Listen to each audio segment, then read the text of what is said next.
Silas Reed had long ago traded the sound of laughter for the rustle of prairie wind. The ranch he managed outside of Dry Creek was quiet now, filled with the kind of silence that blankets a man's bones after life has taken its fill of joy. For years had passed since his wife Clara died during the harsh winter, and in that time, Silas had become more legend than neighbor. The cowboy who worked without rest, who barely spoke, who sat alone in church, and tipped his hat to no one but the Lord. He was not cruel, just finished with words, as if they'd dried up with Clara's last breath. The townsfolk respected him, but they also left him alone. Silas rode into town once a week, usually before sunrise for supplies or mail, then rode back by noon. No one asked questions, and no one offered company. But on the first Sunday of June, when the sun still clung to the horizon like a secret, something shifted. Silas had come to the station to pick up a shipment of nails and seed. What he found instead was a woman sitting alone on the bench outside the train platform, hands folded neatly in her lap, trunk beside her, hat pinned primly to silver-threaded curls. She looked like someone waiting for a moment that hadn't come, too proud to fidget, too humiliated to hide. Her name was Eleanor Price, and she was supposed to be met by a man from 2 towns over, a Mr. Hammond, who had written courtly letters, sent money for a ticket, and promised to recognize her by the daffodil she'd pinned to her collar. The daffodil was there. The man was not. The station master had already begun fussing about what to do with her.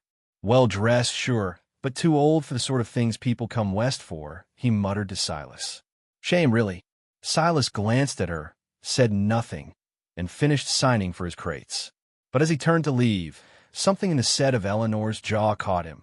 Not just sadness, but defiance. She wasn't crying. She wasn't pleading. She was simply enduring.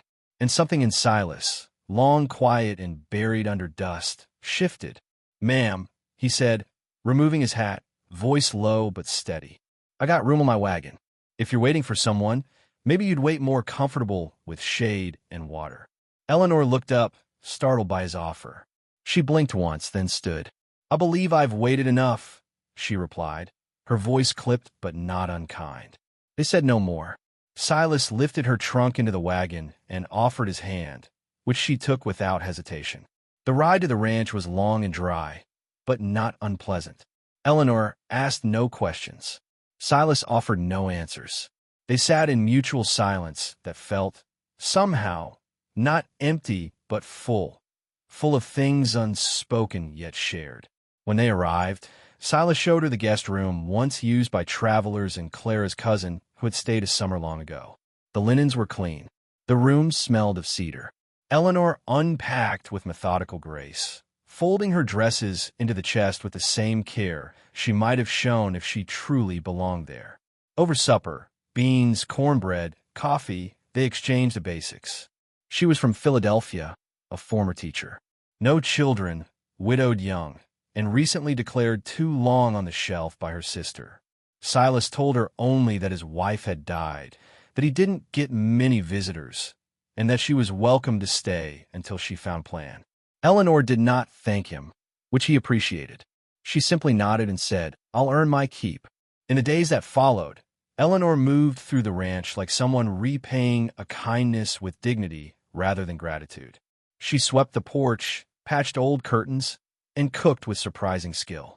Silas watched her from the edges of rooms, unsure of what to make of this woman who had been left like a misplaced parcel but moved like a queen.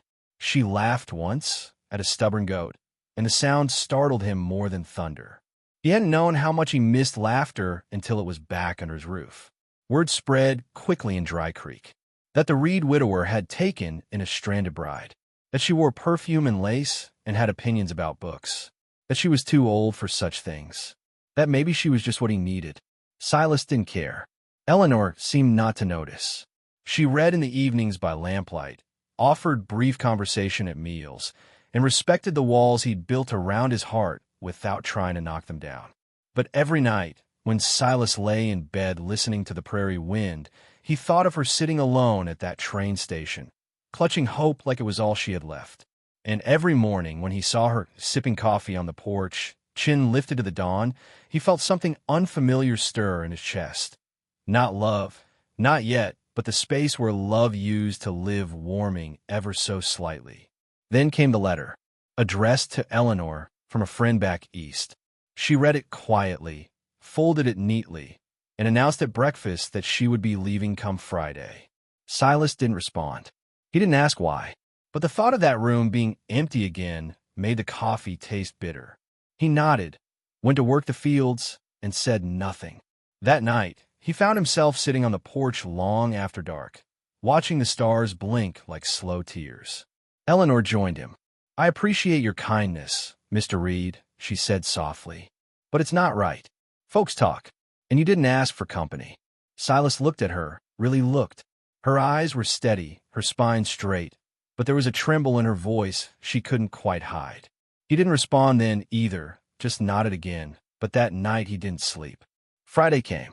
The sky was the color of rusted copper, and the heat clung like guilt. Eleanor packed her trunk again, slower this time. Silas saddled the wagon. But as she stepped onto the porch, he turned to her and said, simply, "You don't have to go."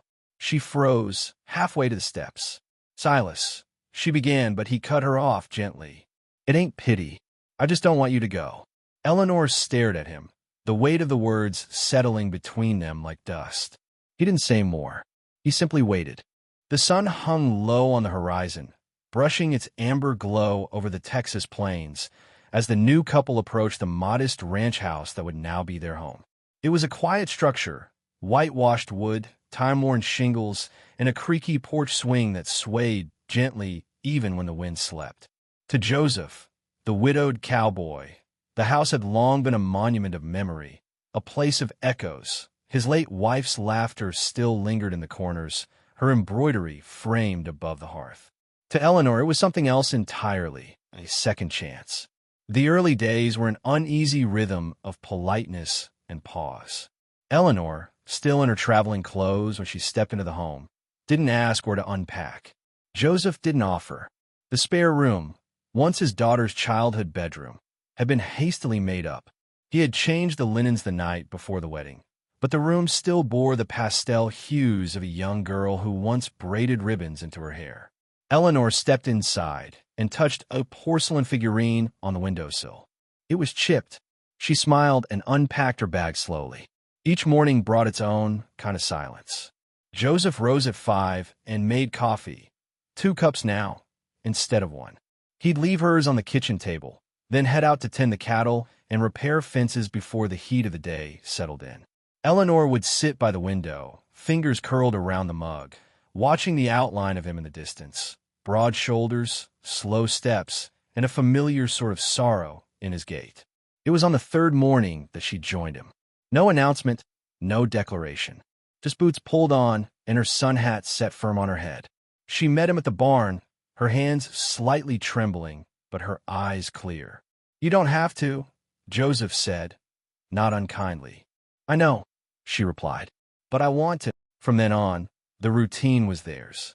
She fed the chickens, gathered the eggs, helped in the garden, and gradually, the ranch began to breathe with a kind of warmth it hadn't known since Joseph's wife passed. Eleanor wasn't trying to replace anyone, and she never spoke of it.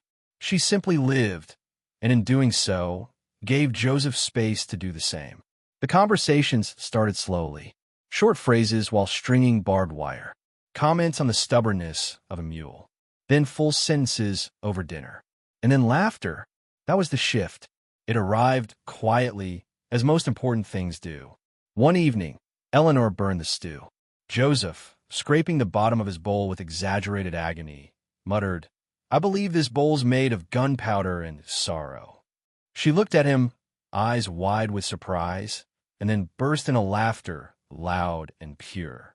He smiled, and for the first time in years, his smile reached his eyes. They began to find comfort in the mundane. Folding laundry on the porch became an event.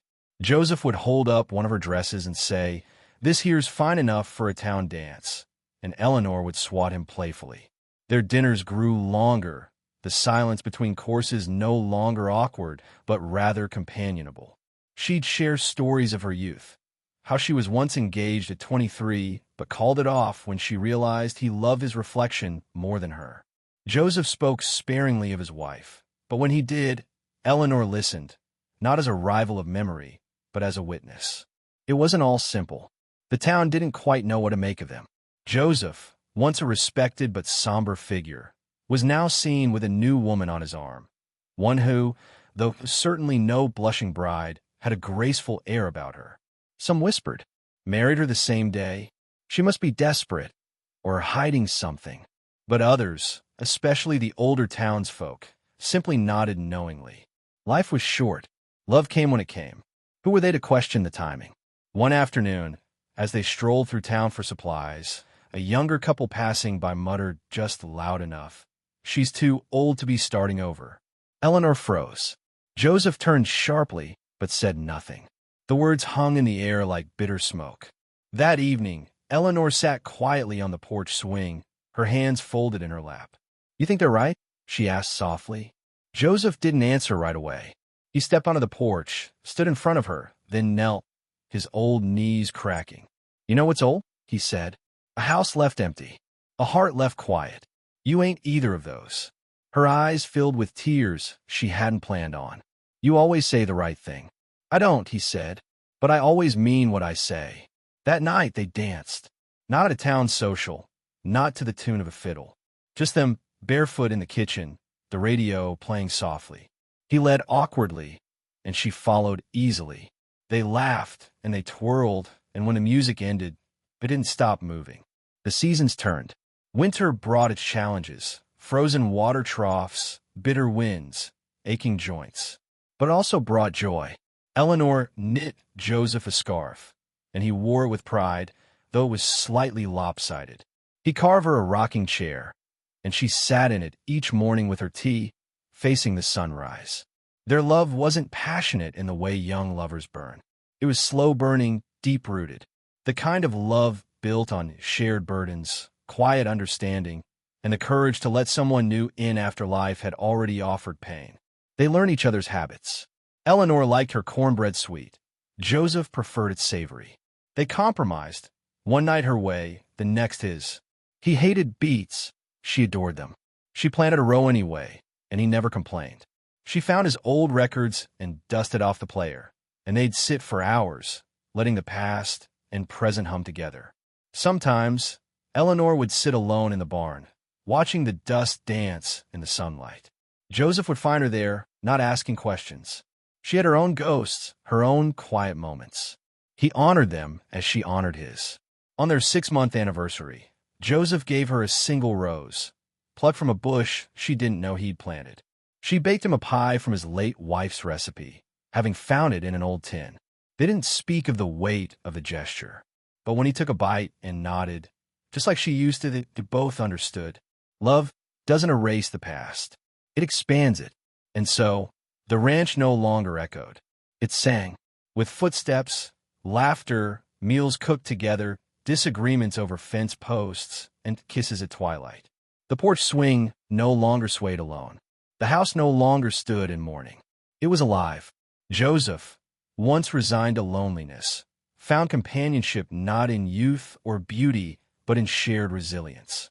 Eleanor, dismissed by others as too old, found a partner who saw her as just right for the life she still had left to live. Love, after all, does not belong only to the young. It belongs to the brave, to those who dare to begin again. And in that dusty corner of Texas, on a quiet ranch, 2 such people had found it. By the time spring came around again, the ranch was no longer just Joseph's ranch. It was their home. Eleanor had planted new rose bushes beside the porch, the kind that bloomed with crimson edges and pale yellow hearts. They sat together most evenings now, sometimes speaking, sometimes silent, always sharing the quiet. The townsfolk, who once whispered behind hands and smirked at the unlikely couple, had largely grown to accept them, not because of some grand gesture, but because of consistency. Day after day, Joseph and Eleanor simply lived with grace, dignity, and an ease that could not be faked. Eleanor began hosting Sunday potlucks. It started small, just the preacher and his wife, the widowed schoolmarm, and a ranch hand or two. But word got around. People came for Eleanor's cooking, stayed for the warmth of her company, and returned because something rare bloomed in that house. It was peace. Peace hard-won through sorrow, misunderstanding, and time. The once lonely home buzzed with conversation and the clatter of crockery, filled with the scent of roasted meats and freshly baked biscuits. One Sunday evening, a boy named Eli, a skinny, brown-eyed orphan who did odd jobs for the church, stayed behind after everyone else had gone. Eleanor found him sitting on the steps, cradling a half-eaten biscuit. "You lost, hon?" she asked gently. He shook his head. "No, ma'am. It's nice here. Warm." Joseph, having overheard from inside, joined them on the porch. He watched the boy for a long moment, then said, "You any good with horses?" Eli looked up wide-eyed. "Yes, sir." "Real good." Joseph nodded. "All right. You come by tomorrow. 6 sharp. I'll show you the stables." And just like that, Eli became a fixture at the ranch. He mucked stalls, learned to ride, helped Eleanor in the garden. They never officially said they were fostering him, but the boy found something there he hadn't known since his parents passed: structure, affection, and that rarest of gifts, trust. As the months wore on, life settled into a rhythm of small joys. Eleanor took to writing again, filling worn journals with observations about the land, the animals, Joseph's quiet wisdom, and Eli's boyish exuberance. Joseph finally fixed the barn roof, a task he'd put off since his wife's funeral. He joked that Eleanor's nagging got it done, but in truth, it was the way she believed in the future that made him start building toward it. But no story of love is complete without a season of hardship. One summer, the rain didn't come. The fields cracked, the creek near the cattle trough ran dry, and 2 of their heifers died in a week. Joseph, always pragmatic, quietly did the math. Feed was scarce, prices were rising, and they might not make it through the year. Eleanor saw it in his eyes before he ever spoke of it. "We'll figure it out," she said one night, as he stared into a near-empty glass of bourbon. "We always do." He didn't answer, but took her hand, pressing it gently to his lips. Then came the letter, yellowed and official-looking. A land broker from Houston had made an offer, modest, but enough to keep them afloat if they sold the far pasture. Joseph considered it. He walked the land at dusk, Eleanor watching from a porch. When he returned, he shook his head. "I can't," he said simply. "That's where she's buried, the missus, and I reckon she'd haunt me if I let a man with no boots pave over her." Eleanor didn't try to change his mind. She knew better. Instead, she started baking pies, dozens of them. She took them into town, sold them at the general store, and used the proceeds to buy feed. Joseph pretended not to notice, but he started showing up in town with hand-carved wooden toys and trinkets to trade. Between them, they made it work. Hardship had a way of revealing truth. And what it revealed between them was not just love, but deep partnership, a merging of strength and will. As the drought lifted and green returned to the fields, the town began to change in subtle ways. Eleanor was asked to help organize the harvest fair. Joseph was elected to the local water committee. Even the preacher started quoting Eleanor's word from her journal during sermons. Then, one crisp autumn morning, Eleanor didn't come down for breakfast. Joseph found her still in bed, a faint flush on her cheeks and a fever in her brow. The doctor was summoned. Pneumonia, age, and exhaustion had conspired to bring her low. Joseph sat by her side for 3 days straight. Eli brought water and soup, but it was Joseph who bathed her forehead, read her passages from her journals, and held her hand through the worst of the chills. "Don't go," he whispered one night as she stirred beneath the quilt. "Not yet. Not when I've only just started to live again." She opened her eyes, dry, cracked but aware. "I wouldn't dare," she rasped with a faint smile. "There's still too much fence to mend." She recovered slowly but surely. The color returned to her cheeks, and soon she was on the porch again, wrapped in shawls, watching the sun set behind the hills. Joseph never left her side during that recovery, not once, and even Eli took to sleeping in the barn to be nearby. Afterward, the bond between them deepened into something holy. They had seen the frailty of life together and come through it. And so, they made a decision. "We oughta make it official," Eleanor said one morning over coffee. Joseph blinked. "Didn't we already do that?" I mean with the town, she replied. A real ceremony. For Eli's sake. And maybe for ours, too. So they planned a wedding. Not the rushed, courthouse affair of their first union, but a celebration. The townsfolk came in droves. Eleanor wore a sky-blue dress with embroidered daisies, and Joseph stood tall in his best coat. Eli was the ring-bearer, grinning from ear to ear. They exchanged vows under the cottonwood tree near the pasture, a soft breeze tugging at Eleanor's curls. The preacher, voice trembling, said, "Today is not the beginning of a new love, but the honoring of one already lived." Applause broke out. Tears were shed. And as Joseph kissed Eleanor's weathered cheek, there was no doubt that what they had was real, enduring, and deeply, beautifully earned. In the years that followed, the ranch flourished. Eli became a man, took over more responsibilities, and eventually married a teacher from the next county. Eleanor and Joseph grew older, slowly, gracefully. They watched each season pass not with fear, but with gratitude. And when the day finally came, years later, when Joseph laid Eleanor to rest beside the old rose bushes by the far pasture, near the first wife he had once mourned, he did so with both grief and peace. He planted a new rose bush there, one with crimson edges and yellow hearts. On the headstone, he etched her words, "Love does not begin when we are young. It begins when we are brave." And the town remembered them not as the odd couple, not as the late-in-life pair thrown together by fate, but as something more powerful, proof that love can arrive at any hour, rebuild any ruin, and turn even the quietest souls into legends.